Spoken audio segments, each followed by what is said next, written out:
Oke.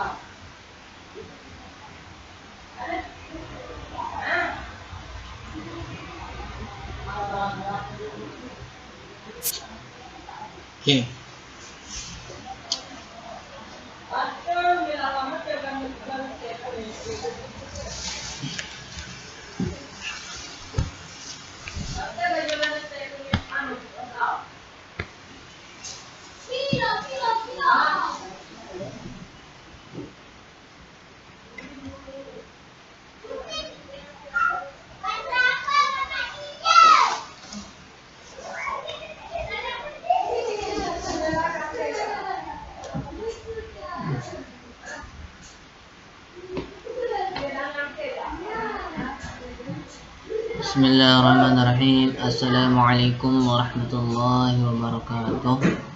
Alhamdulillahirabbil alamin wassalatu wassalamu ala asyrafil anbiya'i wal mursalin sayyidina Rasulillah ajma'in. Amma ba'd. Allahumma aslih ummata Muhammadin sallallahu alaihi wasallam wa farrij an ummati Muhammadin sallallahu alaihi wasallam wa arham ummata gedang.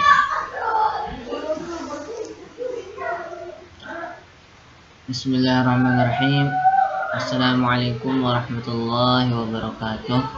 Alhamdulillahirabbil alamin wassalatu wassalamu ala asyrafil anbiya'i wal mursalin sayyidina Rasulillah ajma'in. Allahumma aslih ummata Muhammadin sallallahu alaihi wasallam wa farrij an ummati Muhammadin sallallahu alaihi wasallam warham ummata Muhammadin sallallahu alaihi wasallam warham ummata Muhammadin sallallahu alaihi wasallam wa yashur wahfaz wa ayyidin halatulatan fil alamin bihaqqi Muhammadin sallallahu alaihi wasallam. Amma ba'd. Alhamdulillah wa syukurulillah. Jadi syukur kita kehadirat Allah Subhanahu wa taala yang telah memberikan kita beribu-ribu nikmat dan senantiasa kita mensyukurinya. Dan saya atas nama Wardi Sahrin Mawan, semester 4C, Fakultas Tarbiyah Pendidikan Bahasa Arab, dalam metodologi penelitian ilmiah, mata kuliah metodologi penelitian ilmiah tentang ukuran besaran sampel penelitian, yang dimana dosen pengampu saya yaitu Bapak Zainul Arifin MPD. Mudah-mudahan beliau diberikan umur yang panjang, sehat walafiat, dilindungi oleh Allah SWT, bahagia dunia akhirat. Amin amin Allahumma amin. Dan untuk kita semua mudah-mudahan kita diberikan umur yang panjang, sehat walafiat, dilindungi oleh Allah Subhanahu wa taala dari segala mara bahaya yang sedang melanda di Indonesia dan di seluruh dunia. Nah, di sini sebelum kita lebih lanjut lagi mengenai ukuran besaran sampel penelitian, tidak ada salahnya kita mengetahui definisi daripada ukuran besaran sampel penelitian. Nah, apa sih yang dimaksud dengan ukuran besaran sampel penelitian? Nah, di sini kita bisa mengetahui yaitu ukuran besaran sampel dalam penelitian itu merupakan suatu ukuran atau jumlah sampel yang ditetapkan oleh peneliti, yang dimana itu dijadikan sebagai sumber dalam pengumpulan data. Nah, jadi fungsi daripada kita mengetahui ukuran besaran sampel dalam penelitian yaitu sebagai sumber dalam pengumpulan data yang sedang kita teliti. Jadi kita ketika melakukan suatu penelitian, kita akan mengetahui ukuran besaran sampel dalam penelitian tersebut. Ada beberapa juga, namun saya di metodologi penelitian ilmiah ini mendapatkan pembahasan mengenai ukuran besaran sampel penelitian. Kemudian dalam penentuan ukuran atau jumlah sampel penelitian, ya tentunya harus kita menggunakan teknik penentuan jumlah sampel yang baik dan tepat. Nah, kenapa kita menggunakan jumlah sampel yang baik dan tepat? Supaya kita lebih mengedepankan kesempurnaan dan lebih kita mengharapkan akan suatu kesempurnaan. Maka dari itu, dalam penentuan ukuran atau jumlah sampel penelitian akan membutuhkan suatu teknik penentuan jumlah sampel yang baik dan tepat. Nah, di sini nantinya akan dipaparkan mengenai beberapa teknik dalam penentuan jumlah sampel yang baik dan tepat. Ya, kita lanjut kemudian teknik penentuan jumlah sampel. Maksudnya yaitu suatu teknik atau cara dalam menentukan jumlah sampel dalam penelitian. Nah, yang dimaksud dengan teknik penentuan jumlah sampel di sini yaitu cara kita dalam menentukan jumlah sampel. Nah, berapa jumlah sampel dalam penelitian yang kita teliti itu yang dimaksud dengan teknik penentuan jumlah sampel. Nah, suatu teknik atau cara dalam menentukan jumlah sampel dalam penelitian. Nah, di sini akan dipaparkan beberapa teknik penentuan sampel dalam penelitian. Yang pertama, kita bahas yang pertama yaitu teknik penentuan jumlah sampel. Nah, di sini apabila populasinya sudah diketahui pasti. Nah, dengan teknik penentuan jumlah sampel ada beberapa kriterianya, ada beberapa bagiannya. Bagian yang pertama yaitu teknik penentuan jumlah sampel menggunakan rumus dari Taro-Yamane. Ada namanya rumus Taro-Yamane, yang dimana rumus Taro-Yamane ini sangat-sangat diperlukan dalam teknik penentuan jumlah sampel. Nah, kenapa nanti akan dipaparkan kenapa rumus daripada Taro-Yamane ini sangat diperlukan dalam teknik penentuan jumlah sampel. Dan kita lanjut saja daripada contoh, yaitu misalnya diketahui jumlah populasi sebanyak 200 orang dengan tingkat presisi yang ditetapkan sebesar 5%. Nah, jadi pertanyaannya yaitu berapakah jumlah sampel yang dibutuhkan? Nah, yang dipertanyakan di sini yaitu berapa jumlah sampel yang dibutuhkan. Nah, dengan menggunakan rumus daripada Taro-Yamane ini hanya mengutamakan daripada jumlah sampel yang dibutuhkan. Berapa banyak jumlah sampel yang dibutuhkan. Ini yang difokuskan oleh rumus Taro-Yamane. Nah, dengan menggunakan daripada rumus Taro-Yamane, insya Allah nanti kita bahas lebih dalam lagi tentang mengenai rumus Taro-Yamane.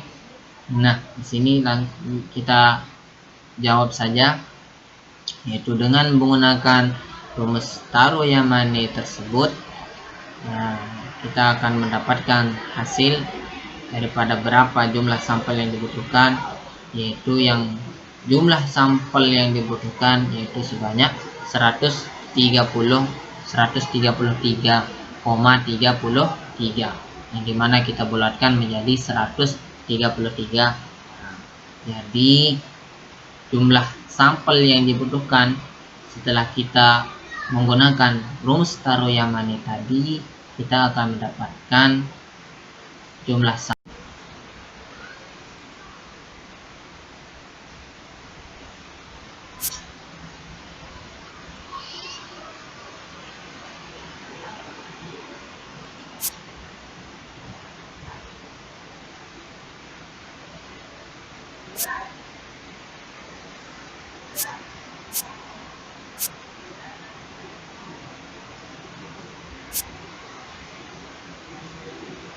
Nah,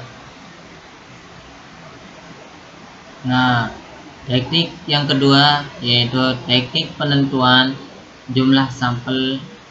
Dari tadi bagian A, sekarang bagian B, yaitu teknik penentuan jumlah sampel dari Ishak dan Michael.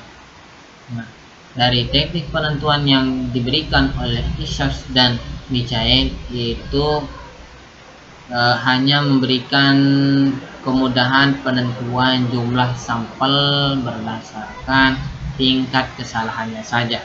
Nah, kalau Ishak dan Michael ini memberikan kemudahan bagi seorang peneliti tersebut dalam penentuan jumlah sampel hanya berdasarkan pada tingkat kesalahannya 1%, 5%, dan 10%. Dengan begitu, peneliti dapat secara langsung menentukan besaran sampel berdasarkan jumlah populasi dan tingkat kesalahan yang dikehendaki. Nah, dengan menggunakan rumus daripada Ishak dan Michael ini beliau sangat memudahkan penentuan jumlah sampel berdasarkan tingkat kesalahan. Nah, jadi ini penentuan jumlah sampel itu hanya pada tingkat kesalahannya saja. Kalau taruh yang mana tadi, yaitu penentuan jumlah sampel itu berdasarkan berapa banyak jumlah sampel yang dibutuhkan. Nah, kalau di sini berapa penentuan jumlah sampel itu berdasarkan tingkat kesalahan. Kemudian bagian yang C yaitu teknik penentuan jumlah berdasarkan tabel Krejci. Nah, tabel penentuan jumlah berdasarkan tabel Krejci dan tabel Morgan. Dua ini juga memberikan kemudahan sama seperti halnya dengan tabel Ishak dan Michael. Tabel Ishak dan Michael, namun pada teknik penentuan jumlah berdasarkan tabel Krejci dan Morgan ini tidak menggunakan atau mensyaratkan taraf kesalahan 1%, 5%, dan 10%. Tetapi hanya terdapat jumlah populasi dan jumlah sampel yang direkomendasikan. Itu merupakan suatu teknik penentuan jumlah berdasarkan tabel Krejci dan Morgan. Nah, kemudian yang kedua, teknik penentuan jumlah sampel. Nah, apabila populasi tidak diketahui. Nah, teknik penentuan jumlah sampel apabila populasi penelitian tidak diketahui secara pasti, maka kita harus bagaimana? Maka digunakan teknik penentuan sampel kemudahan. Ada namanya teknik penentuan sampel kemudahan, yang dimana teknik penentuan sampel kemudahan ini sangat memudahkan bagi seorang peneliti dalam penentuan jumlah sampel. Nah, kemudian kita lanjut pada teknik yang ketiga, yaitu teknik penentuan jumlah sampel bertingkat atau strata. Ada namanya teknik penentuan jumlah sampel bertingkat atau strata. Nah, sini teknik ini penentuan ukuran sampel membahas tentang penentuan ukuran sampel secara proporsional saja atau berdasarkan strata. Strata dapat menggunakan rumus dari Sugiono tersebut. Nah, sini kita dapat menyimpulkan bahwa ada beberapa teknik, ada 3 teknik teknik-teknik penentuan jumlah sampel yang sangat dibutuhkan oleh seorang peneliti dalam pengumpulan data. Nah, di sini ada permisalan, ada contoh daripada teknik yang ketiga itu. Teknik yang ketiga, penentuan jumlah sampel pada mahasiswa prodi keperawatan yang terdiri dari 3 kelompok, yaitu mahasiswa semester 1, semester 3, semester 5. Jumlah mahasiswa semester 1 sebanyak 75 orang, semester 3 sebanyak 60 orang, dan semester 5 sebanyak 61 orang. Jadi jumlah populasi sebanyak 200 mahasiswa. Jumlah sampel keseluruhan yang dibutuhkan yaitu sebanyak 110 mahasiswa.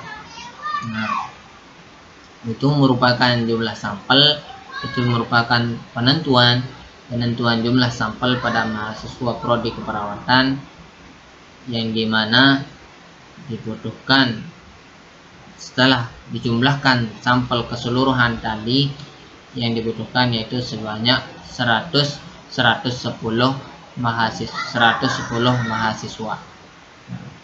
Maka jumlah sampel berdasarkan strata bisa kita urutkan, yaitu semester 1 sebanyak 41 orang, semester 3 33 orang, dan semester 5 sebanyak 36 orang. Di sini sehingga jumlah sampel yang harus diambil secara proporsional secara strata dari keseluruhan sampel kelas tersebut itu seperti yang tadi. Semester 1 sebanyak 41 orang, semester 3 sebanyak 33 orang, semester 5 sebanyak 36 orang.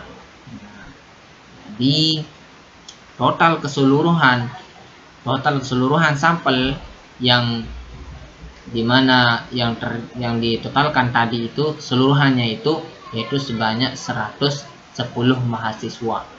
Nah, itu merupakan penentuan jumlah sampel. Nah, yang sangat perlu kita ingat di sini yaitu sebelum kita menentukan jumlah sampel berdasarkan strata terlebih dahulu kita harus menentukan jumlah sampel keseluruhan menggunakan rumus Taro-Yamane. Nah, seperti yang saya bilang tadi sebelumnya itu, bahwa kenapa rumus Taro-Yamane ini sangat diperlukan, sangat diutamakan, karena di sini sangat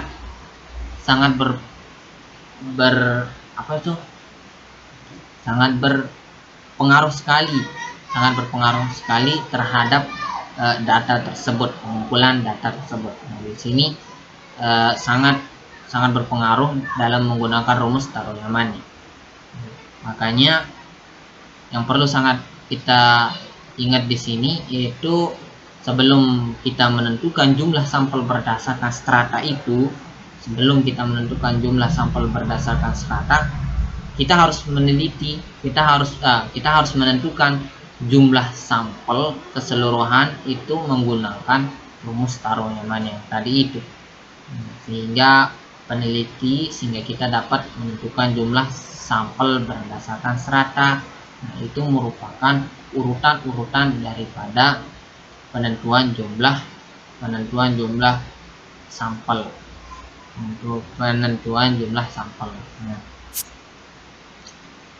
mungkin hanya itu dari saya. Mudah-mudahan ada manfaatnya untuk kita semua.